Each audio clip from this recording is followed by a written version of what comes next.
Hello guys, good morning. Ako pala si Chief Engineer Pitik TV. And magandang umaga po sa lahat, sa ating mga kababayan, sa aking mga kabaro. Magandang umaga po.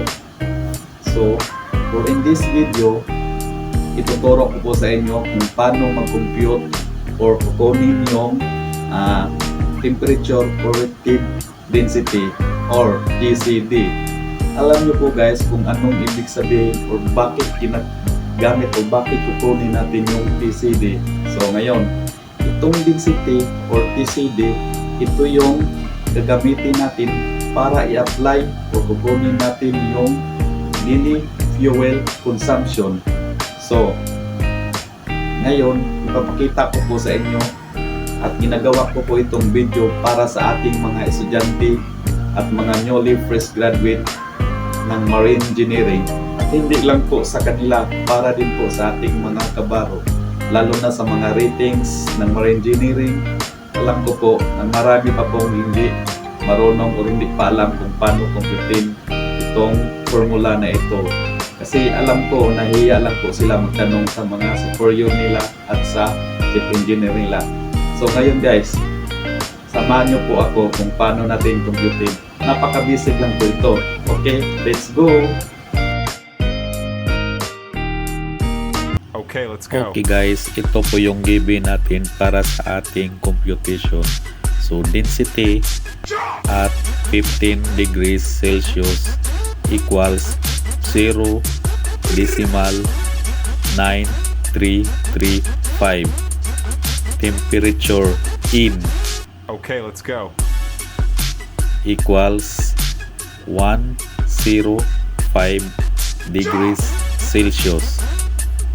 So next is TCF equals 0 decimal 0 0 Okay, let's go. 064. So guys, ito na yung tatlong given natin para sa ating formula. So itong density at 15 degrees Celsius, so ito yung as per fuel oil analysis result. Bali, Okay, let's ito go. yung analysis result na nilalanding natin or pinapadala sa laboratory after the bunkering operation. So next is temperature. Ito po yung actual fuel temperature na pumapasok doon Okay, sa let's ating go. makina. So next is TCF. Ito yung temperature correction factor. Bali, itong temperature na ito po ay constant. Pero yung ibang chief engineer, gumagamit po sila ng 0.00065 or 0.0063. Nasa inyo po yan kung ano yung gagamitin ninyo, kung saan po kayo komportable. Pero para sa akin, mas prepare ako dito sa 0.0064.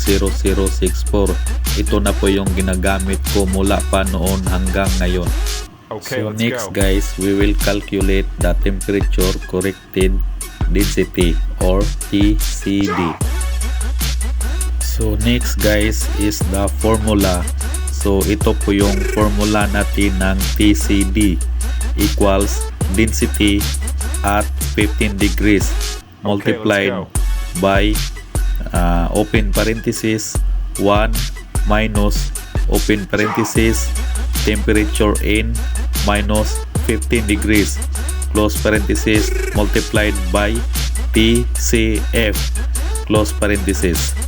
So since meron na tayong Okay, formula, let's go. so execute na natin yung mga given doon sa ating formula.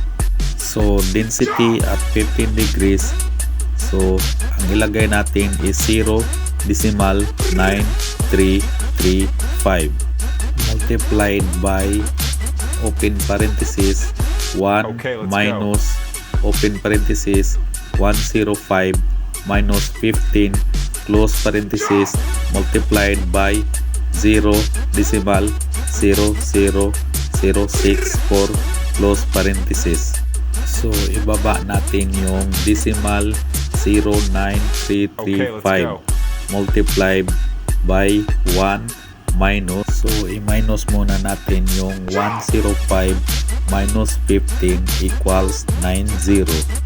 Then, multiplied by 0.00064. So, ibaba ulit Okay, let's natin go. yung 0.9335 multiplied by 1 minus open parenthesis.